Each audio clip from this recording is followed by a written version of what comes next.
Darkness has descended upon the city, and the creatures of the night have begun to stir.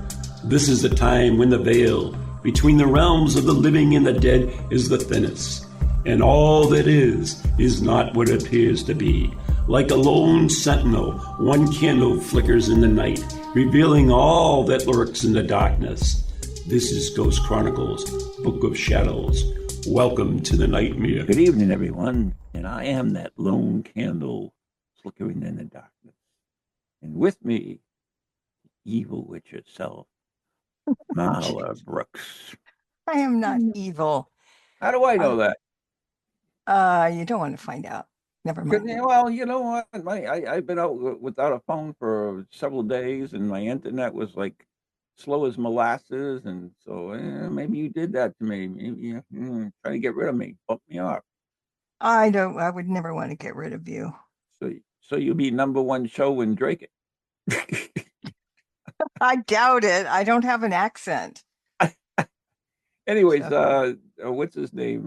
Roy just put the link in the chat room. I want to check that up, the same link you have, and then we send it to our guest who's. He said it says launch meeting. He's somewhere. I don't know where he is. He's in. Tell him to go out and come back again. Yeah, tell him to come out again. We got a special. Can you copy that link that it's in? Yeah, the one you sent me today for sure. Yeah. There's one that's in chat right now on Zoom, and we can send that to him. So bear with us. You know it is. It's a paranormal show, and happens every freaking time. What can you do? I love it. You guys are so great. I'm just saying. All right. Hopefully we'll have a guest on. If not, then I will speak to the lovely Marla herself, and we have lots to discuss.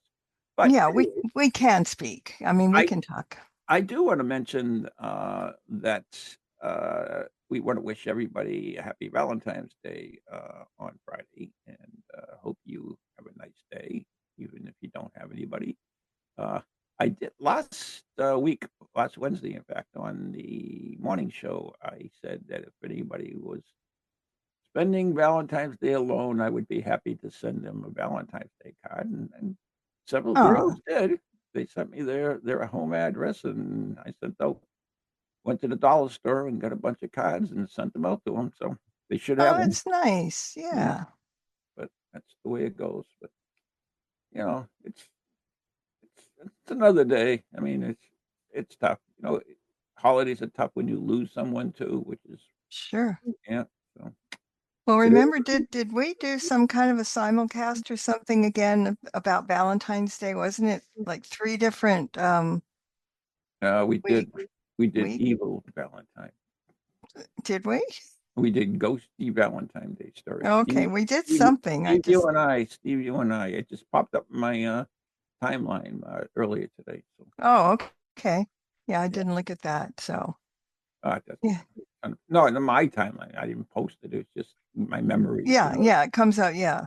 Because Facebook wants you to have memories. Mm-hmm. Whether they're real or not is another story. But they probably make them up and put them in there. You owe me $16,000. Please send it. Mm-hmm. Yep. Anyway, so how did your show go yet? Oh, you haven't had your show yet about the meaning of life? Not yet. When is that? We're going to do the thing on Saturday. Mm-hmm. And then you're going to broadcast it? Yeah, we're going to do it on the 20th. Yeah, the 20th. Yeah. Yeah. So that'll be interesting. Not my cup of tea, which is why I won't be there. But well, you didn't need to be there. If you don't have Van Helsing there, you don't have anyone. Well, that's true. All right, so let's move on. Anyway. Yeah. So, do you have a special Valentine's Day spell? Not off the top of my head, because I really don't like love spells and stuff. Because really, because it's like when you start to be a teenager, and you've got a crush on this person, and okay, I'm going to do a spell, and you don't know the guy, and then even in an adult thing, an adult witch. Oh, I want this guy, but you don't know who he is. And it turns out to be somebody that gets stuck on you. You can't get rid of him. And it's all in your fault because you have to then find another spell to get the heck out of Dodge. You look at somebody, you don't know who they are. Some people are creepy and some people are nasty and, Are you talking about me again? well, once in a while. Yeah. So I really don't do love spells and stuff Okay.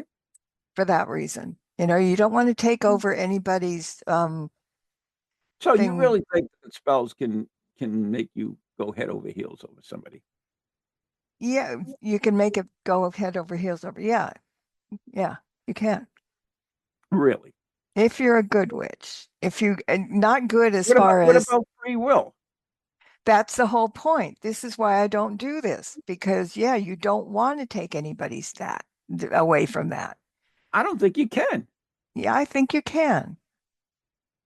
So That's the one thing that we have that separates us from Iraq is that we have free will.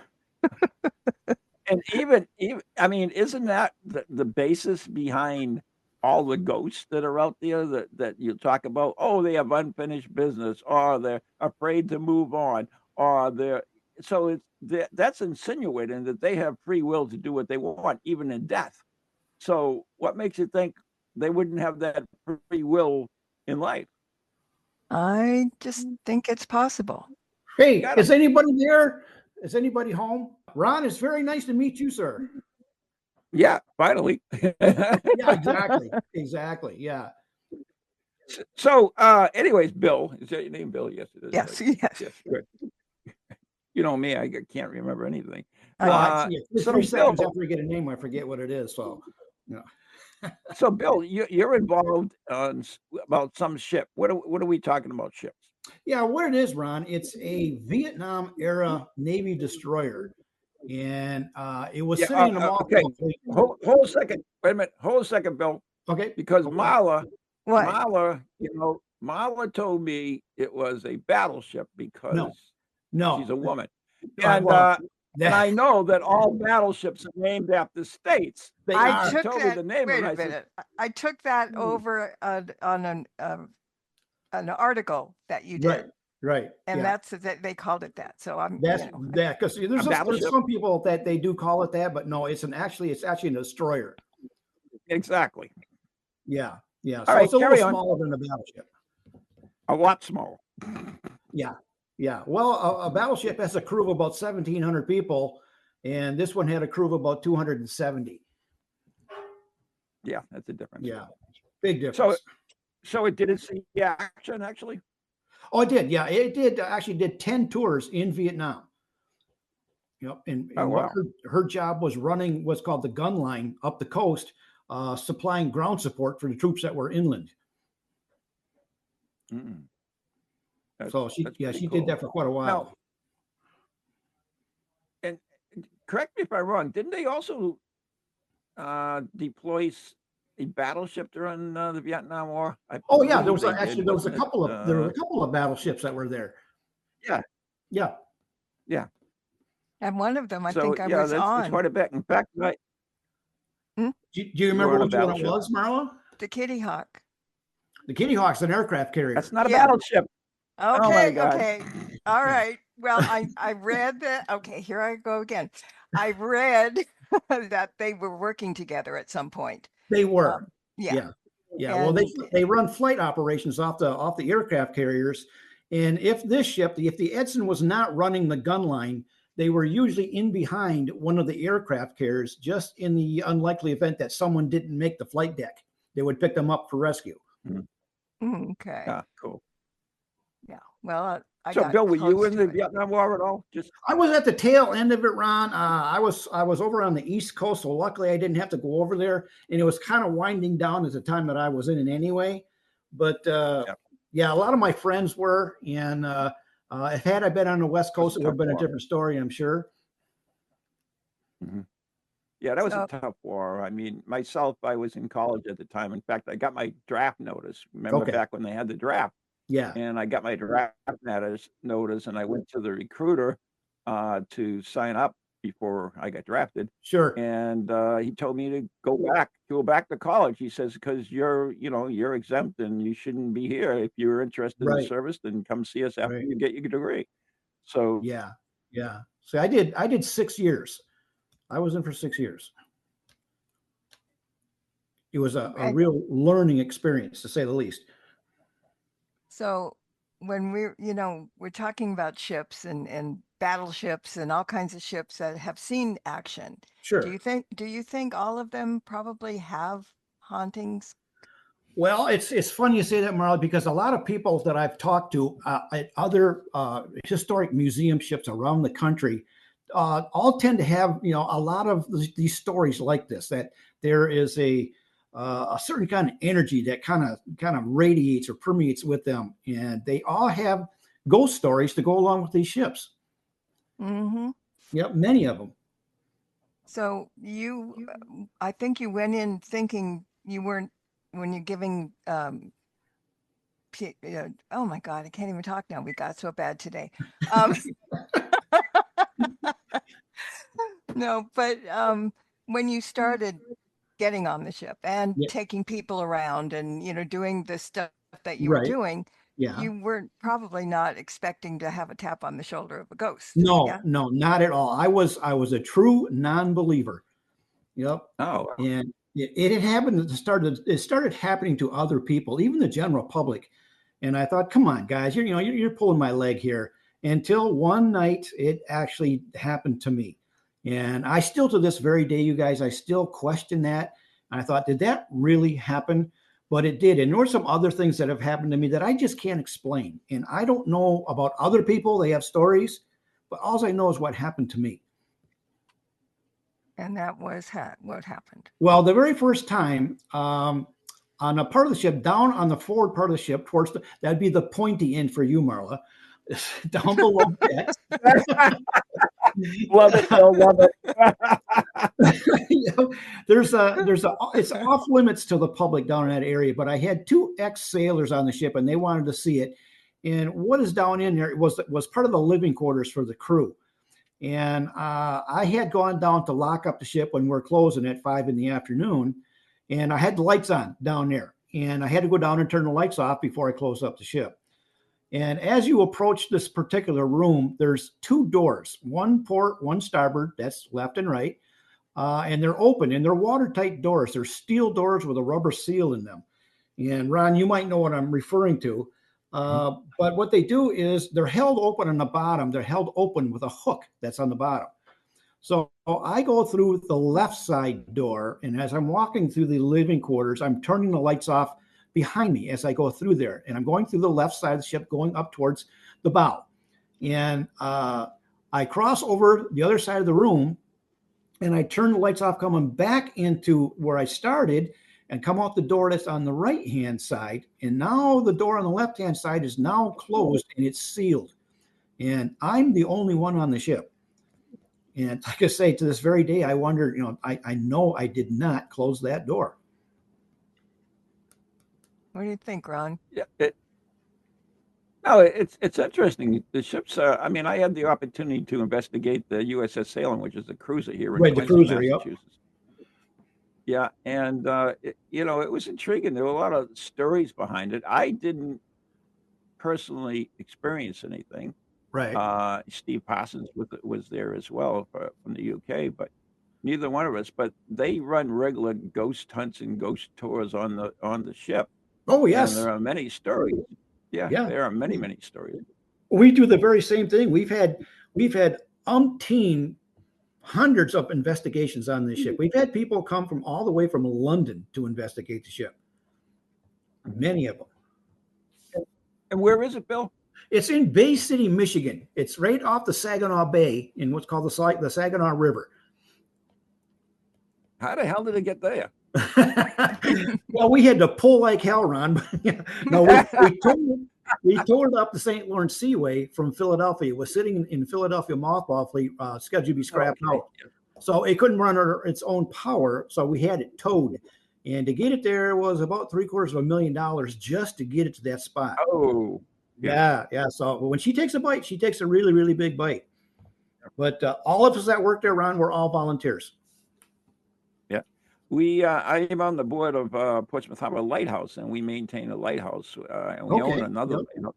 And we have people one think, here. well, that's cool, but they don't realize the amount of money that it takes. Oh, I know. These structures and things. I mean, $35,000 to paint it. It's not like you can use latex paint on it.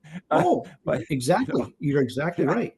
I mean, Well, I'll tell you a little story. That last time that with the hull on this ship was painted, we painted the hull of the ship 3 years ago. And who painted that entire hull was me and one other person. And we started in May and we got done in October. So I do know this, Ron. I don't want to do it again. So what did you do? The little ropes down the sides with the little boards? Well, we did. With a bucket of paint and slapping it on. Basically, we had a small barge and we tied up alongside, and we had scaffolding on it. So we would do that section, scrape it all down with my hand, and then move it down to another area, and it just kept going down the ship and to the other side, and it was all done by hand because the EPA don't want us to get any paint ships in the river because there's already it's already got 3 eyes on its fish. Yeah. That's kind of one. If he had a fish, if Ron had a fish, it probably would have 3 eyes. Yeah, it would probably glow. I'm psychic, right? Is that what you're saying, Molly? Because I'm psychic, right? My third eye. Sure. I'm afraid of your third eye. I mean, it's the one I can't see, and that scares me. Yeah, the one in the back of your head. Yeah. Sure. It should scare you. Yep. But anyways, we've had many investigations there. Some are kind of comfortable, and others, yeah. Bill, we're gonna talk about that when we come back because we actually have to take a break right now. So okay, all right. The doorbell. That's fine. It took you so long to get on. Can I tell you? Yeah, I'm sorry. I apologize. You didn't know. No, it's not your fault. It's life. Life is. Yeah, it is. It is. So anyway, you are listening to Ghost Chronicles Book of Shadows right here on TogiNet Radio with Marla Brooks and Ron Kolick. And we are brought to you by Circles of Wisdom, 386 Merrimack Street, Methuen, Massachusetts. The Gallant Messier Family Law Group, 55 High Street, North Andover, Massachusetts. And our very, very good friends on Ghost Chronicles Radio on Patreon. Become a member and help support the show and let us bring you great guests like Bill once he's here. But anyway, we'll be right back after the following messages and after we get back from Illinois, where all strange things happen.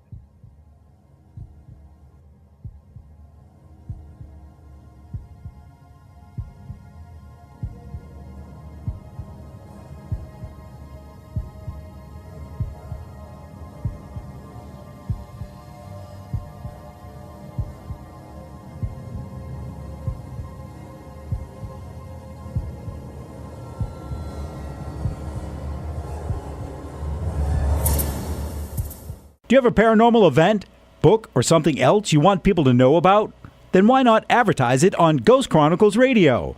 With over 150,000 downloads a month, get your message out to an audience that's interested in the subject. We have a plan at a cost that fits your needs. For more information, contact Ron Kolick at anyghostproject@comcast.net or call 978-455-6678.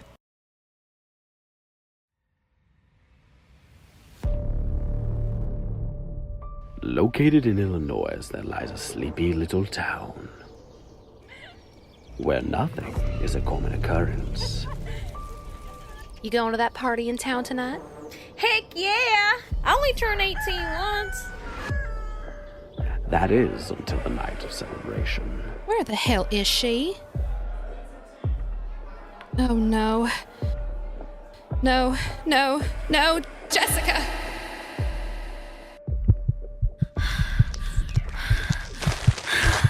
What's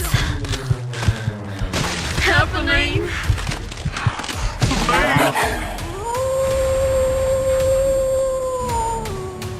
From the creators of Shadowhunters, Bite Me, comes a tale of primal terror. grindcore mayhem. Shadow Hunters, kill, Jessica, kill!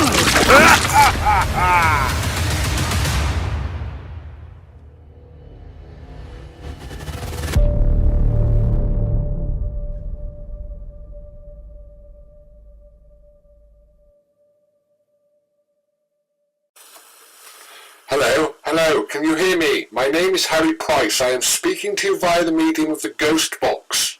Many of you will know I carried out the first live radio broadcast from Haunted House way back in 1936 for the BBC.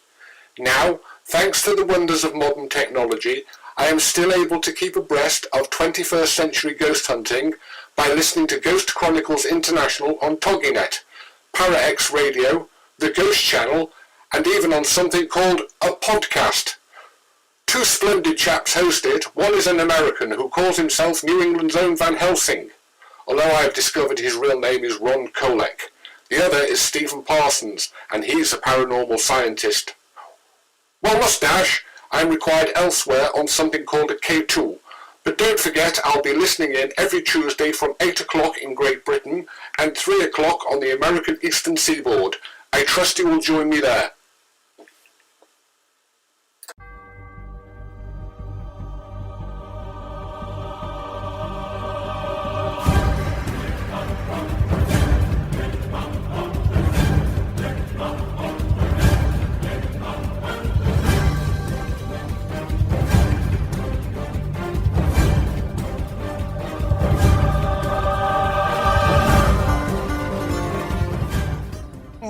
Back with Ron Kolek. I'm Marla Brooks, and our guest is Bill Randall, and we're talking about the haunted USS Edson. And let's pick up where we left off, guys. Okay. And where was that? Yeah, talking about battleships. That's what we're talking about. 3 minutes ago. Come on.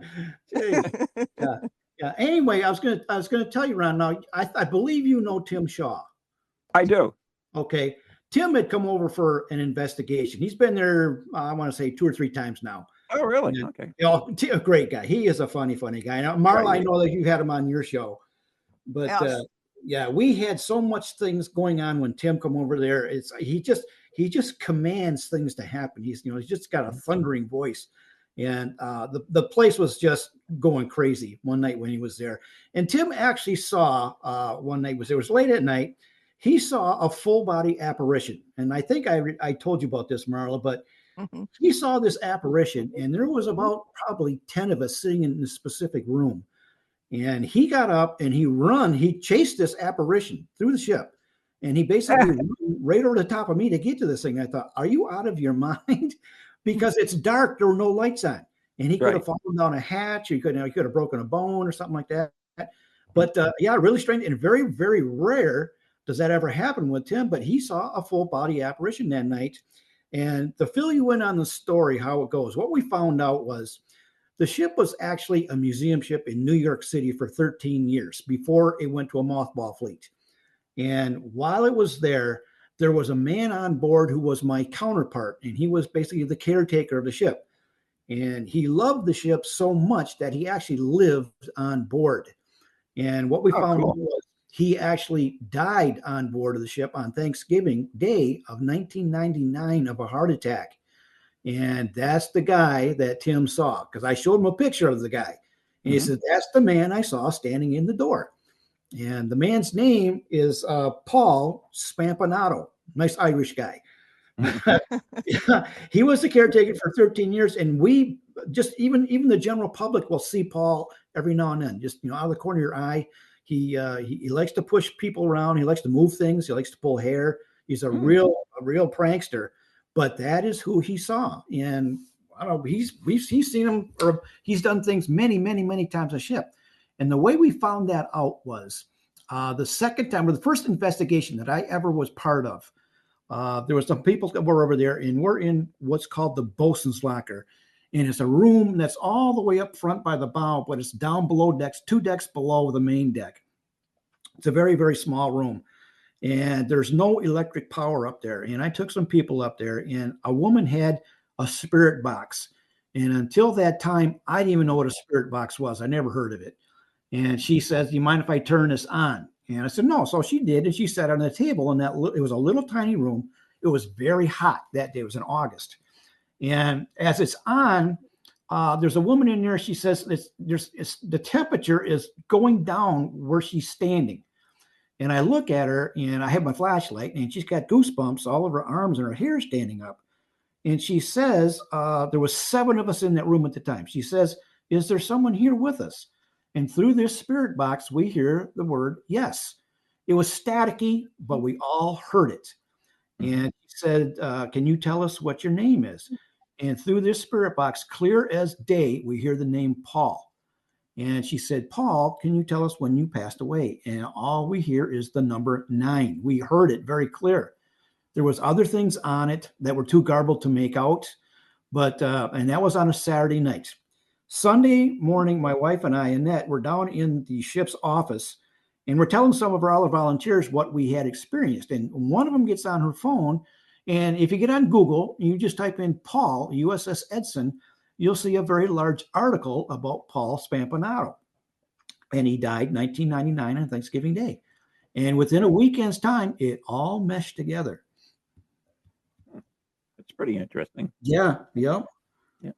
So go ahead, Marla. No, I was just going to say, if no wonder the guy was running, the ghost running, with anybody would. Oh yeah, well Tim running after him, yeah. Yeah. So I think he scared the crap out of anyone. Yeah, he scared the crap out of me. Thank you. I was going to say something nicer, but this is good. Yeah. I tell you, I love Tim. He is a great guy. Yeah, a lot of fun. It's kind of strange because when people come for investigations, it kind of, what I found out, Ron, it kind of depends on what kind of energy that people are bringing with them. Yes. Some nights are duds, and other nights things are just popping. So that's another thing. I mean, I've been doing this for a long time, and been to places over and over again, like the Houghton Mansion out in West Thing.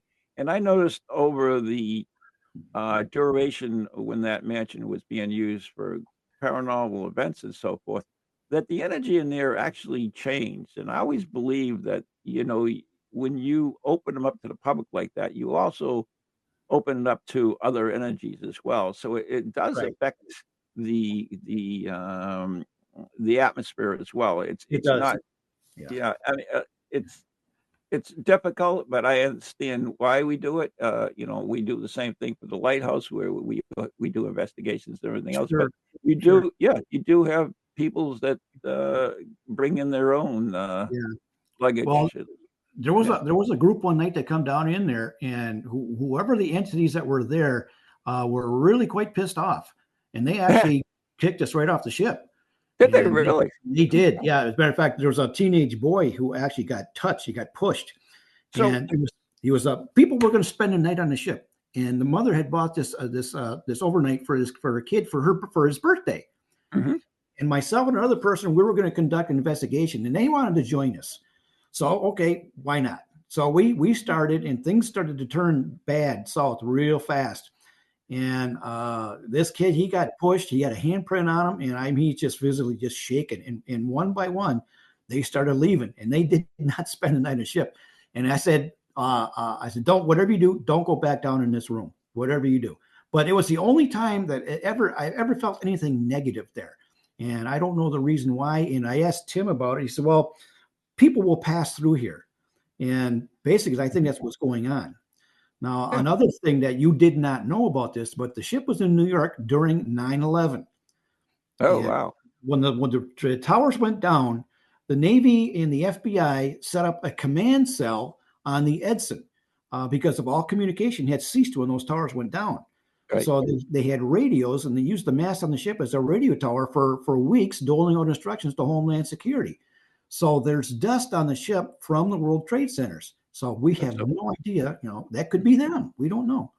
Mm-hmm. That's a good point. Yeah. That's the other thing. I mean, investigating, we have kind of believed that we have something that I call street ghosts. And that's sometimes if you do an investigation, you might make contact with the spirit. It has nothing to do with the place or the people involved. They just curious of what's going on, or they realize someone's trying to contact the other side and they want to be heard. So they kind of pop in on you. So yeah. We found that out one night. There was a woman. She had dowsing rods, and I've never seen those in action. I'm kind of a newbie, and we found out there was a guy that came through here. And we got a name for him, and his name was Tim McMillan. And come to find out, Tim McMillan was a sailor who was stationed on that ship. And I actually looked him up in one of the old yearbooks that we had. And he had passed away, I think it was in 1970. But that's what she said at the time that you mentioned. There's like people standing in line waiting to talk. There was a bunch of them. Yeah, because she described what he looked like, and that's exactly what he looked like in his picture. Mm-hmm.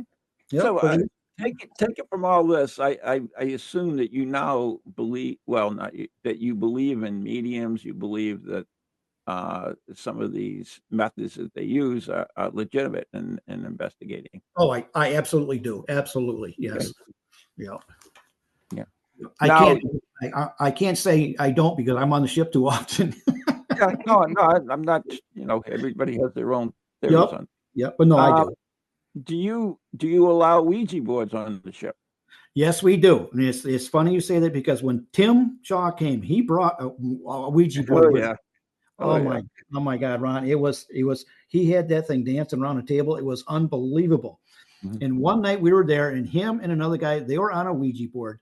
And as you know, with Tim's thundering voice, he commanded that something touch one of us, and we're all in this room. There's probably about 15 of us. And nothing happened. We thought, it's just blowing smoke. And all of a sudden, I'm sitting next to a woman. She's sitting in the chair right next to me, and we're sitting against a wall. And it's just the two of us. And all of a sudden, something went through both of us at the very same time because we both jumped. And she says, "Did you feel that?" I said, "Yeah." It was like an electric shock, a shot of adrenaline. And it was really. Well, he said, "Yeah, he commanded something to touch us," and they definitely did. But he brought a Ouija board, and we found out all kinds of things. And it was, he's a Ouija board master anyway. But as a matter of fact, I still have that Ouija board. He signed it and gave it to me. Oh, that's nice. Yeah. That's very nice. So you do these investigations, that you must have a website that people could sign up for these type of things. Yeah, we do have a website. It's the Saginaw Valley Naval Ship Museum. SVSNM, and we have a Facebook page also. And like I said, we got another investigator. Matter of fact, I got one of the local colleges is coming over on the 19th to do a documentary about it. Oh, cool. And, we get quite a few during the summertime, and I usually head them up. And we do a lot of those events. Paul, if you could send Mahler or send me, I'm on Facebook, Ronald Kolick, K-O-L-E-K, okay. if you want to friend me. Sure. But if you could send me that link, I would love to post it up on our page too, so people can go directly to it there than try to. Absolutely. Yeah, that would be great. I can definitely do that. Yeah. So, you said it had no power. Is the ship powered now, or it is now? Yes, now. Yeah, we do have shore power hooked to the ship, and in the summertime, because we have so many overnight stays, like with school groups and scouts and even the general public, we have all the bathrooms on the ship. We have them all working. And cool. So people want to spend the night on the ship, they spend it in the crew's quarters. And that's excellent. The toilets work, and we got hot water showers, and we're cheaper than Motel 6. So we got a lot of people stay there. Yeah, does the coffee pot work? That's all I'm curious about. Yeah. Oh, well, it does. We got to have that. Yeah, we keep that Ron down in the boiler room because that's where we make it. That's going to be neat. Yeah, you should go over there, Ron, at some point. Yeah, you're not that far away. What do you mean? I'm in Massachusetts. Yeah, but Michigan. Well, Marla's a little farther away than that, but yeah, I don't know. Isn't that like halfway through the country, right? No, it's about a third of the way. Wait a minute. Where are you? In Michigan. It's in Michigan. Okay, Michigan. Oh yeah, so you're all right. You're not. Yeah, you're not too far away. Bay City, Michigan. Yeah. Matter of fact, I have relatives that live in Quincy, and I know that's not. Salem is. Yeah. USS Salem is in Quincy. Yes, it is. Yep. But we have one of our volunteers. Actually, he comes and he volunteers on the ship in the summertime, and he comes all the way from Bremerton, Washington, on a motorcycle. Oh, Yep. That's awesome. Yeah. Now, yeah. Do you know when this was commissioned? Yeah, it was commissioned in 1958, and it was decommissioned. So after World War II. Yeah. So I had what was it, 30 years from 58 to 88. A 30-year career is what I had. Mm-hmm. Yep. Sounds about right. Yeah. And you mentioned that this is a museum. So, is there is it just the ship, or are there other things there as well? No, the ship, we have a couple of static displays on shore, but the ship is the museum. Okay. Yeah. Yep. it just sounds Down neat. in Fall River, Mass, we have the USS Massachusetts down there, of course, Yep. and we have several other ships as well. Yeah, the Kennedys down there too. I've been on the Massachusetts. I've been. Oh, on have the, you? Yeah, my son slept on there one time back in the Boy Scouts when he was a wee lad, before ghost hunting. Okay, yeah.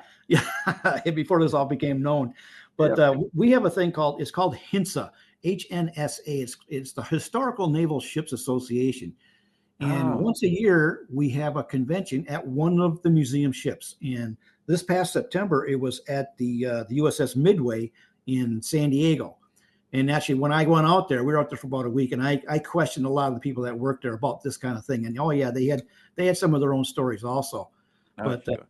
yeah, it's amazing to see though. Right. There's one I would love to go on, and that is the USS Texas, which they're redoing. And that's a World War I battleship. Yep. So Yep, that's one of the last remaining dreadnoughts. Yeah, Yep. that's wicked cool. I'm a big naval history guy. Anyways, I love that. Sure. To show you how bad I am, I have a hard-covered book, which is probably 4 inches thick, and it describes lists every naval engagement in the Civil War, just the Civil War. Sure. That's how big that is. Yeah. It's naval history I've always loved, especially the battleships and the dreadnoughts. Yeah. It was such a short period of time for them. I mean, sure. Yeah, it really was. With the aircraft carrier, kind of, like FM radio destroyed the podcast destroyed the FM radio. That's pretty much the aircraft. I've been myself. I've been on a lot of these ships. I've been on the Missouri in Pearl Harbor.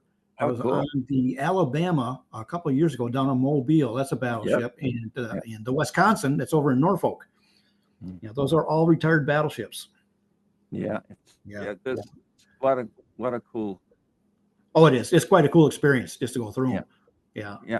We have. I mean, the nice thing about naval history, which unlike other histories, is that there are so many. We have the battleships, we have the destroyers, we have the aircraft carriers, we have the submarines. And then we have the small boats, and it's each one has their own little roles and also there's stories to go along with them, and it's just it is how these people lived on these ships and how they were able to function and so forth. It's just amazing. Well, that's kind of how I look at my job as a volunteer there. That's what I originally volunteered as a tour guide because I spent 6 years on these things, and I basically know what I'm looking at when I take people through there. And if I don't know what I'm looking at, I just make stuff up because they don't know. People have no idea. Sort of like ghost hunters nowadays. Exactly. Yeah. But I have a lot of fun. I've taken thousands of people through there in almost 13 years that I've been there. But it's a lot of fun and I enjoy it. And what I try to tell them or try to convey how it was to live it. It's something to see it, but it's another thing to live it. Yeah. Mm-hmm. Well, I've got a little bit of history of World War II. I have we love Val's going to tell us about the battleship she was on. No, I'm telling you that I have all my father's letters to during World War II. Yeah. His mother just took them in a suitcase and when he died, and then when she died, his brother gave me the suitcase, and there's like Oh, wow. 200 well, pictures and all kinds of stuff, Sure. but mostly, when you read it, this is a guy who's a young guy, Right. and it was from boot camp, but he was in the Navy, so it's not boot camp, but I think Okay. they call it something else. And and through Korea. Okay. So Yeah. it's really weird to see things like that, Well, it's a whole different life, is what it is. It's something that people have a hard time wrapping their mind around how to live that. And back then, people actually knew how to write letters. They had to.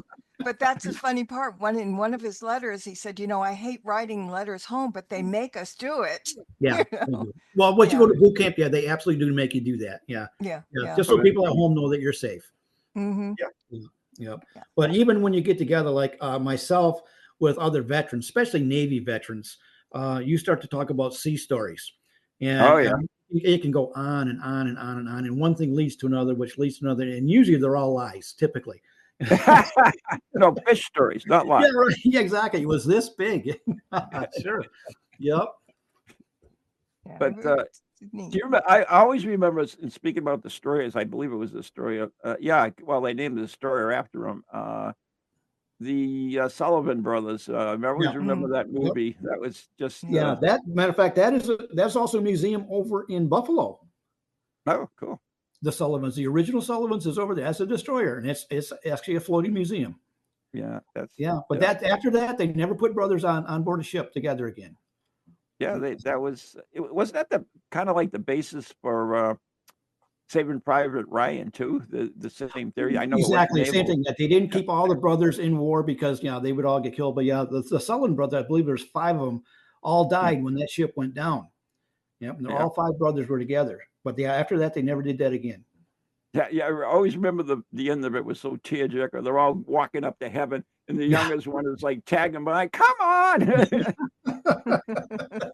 Yeah, well, it's definitely a camaraderie with other vets and other military people. But like I say, you got all kinds of stories and adventures to tell. Half of them are lies, but other than that. Oh wow, you kidding me? We're all out of time. Oh man. Holy cow. Yeah, well, we'll have to get you back on. Maybe you can. We'll go into a little bit more of some of the. I would love to.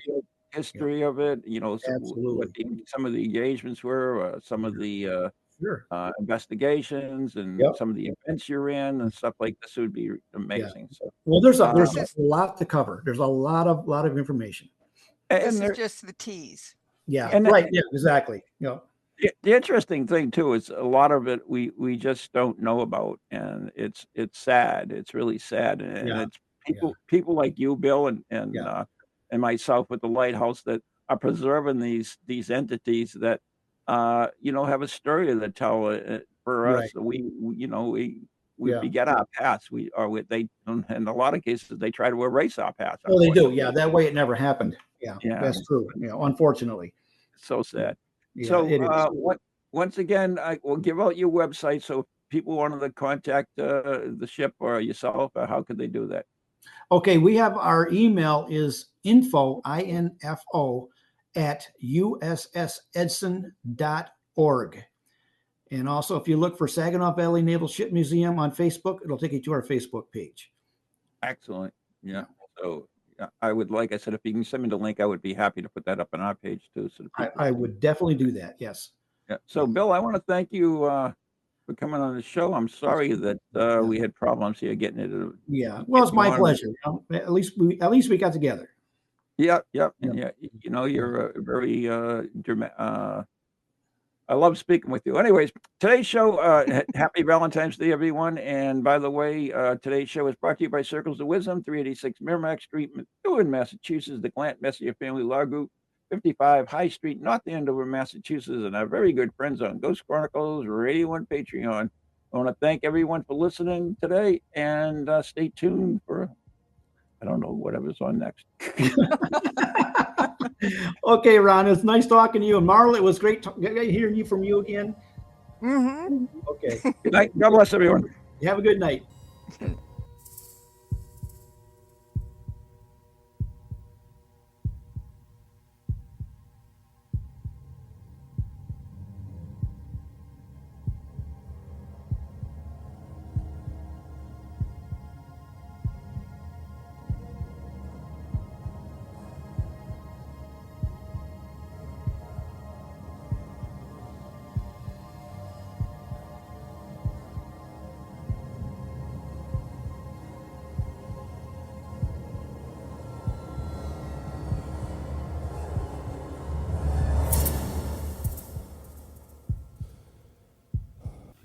From goalies to ghosties, long-leggedy beasties, and things that go bump in the night. Deliver us, good Lord.